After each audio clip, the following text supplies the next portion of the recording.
If you're going through hell and a hard time, then this is a message for you.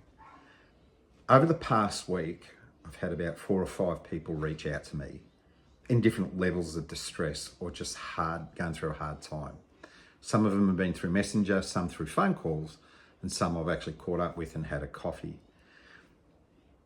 5 different people, not all the same things are happening. Some of it's business related, some of it is in marriage, some of it is with children, or just some of them are just things that they're having to deal with.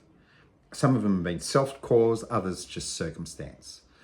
And as I've sat and listened or read to what's going on, the one common thing was these were good people who were seeking help, not for me to fix things for them, just a listening ear and maybe just some context. And it reminds me of a guy from history, from modernity. About 3,500 years ago, there was a king called David. Now, David had made some absolute doozy mistakes. And out of that, there were people trying to overthrow him as king, in fact, trying to take his life. And he was on the run, he was fearful, he was depressed, and everything was crumbling around him. And he wrote these words. It said, "Though I go through the valley of the shadow of death, I shall fear no evil, for your rod and your staff comfort me." So what Dave was acknowledging was this situation, mostly caused by him, but there were just some bad actors in the background as well. And he said in there, "Your rod and your staff comfort me." So what he was saying in the old way, the staff, imagine like a walking stick or something to help you move forward.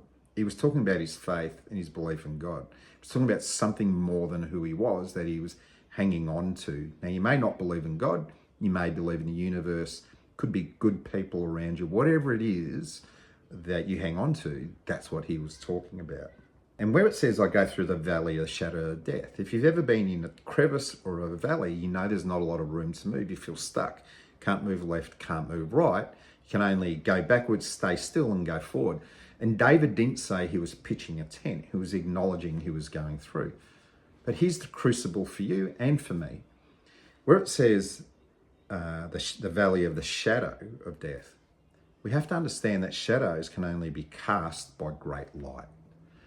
And so what he was acknowledging, even though he was in this predicament and it was dark, he understood that shadow was only there because there's something bigger and brighter on the other side. So if you're going through that, don't stop, keep moving forward.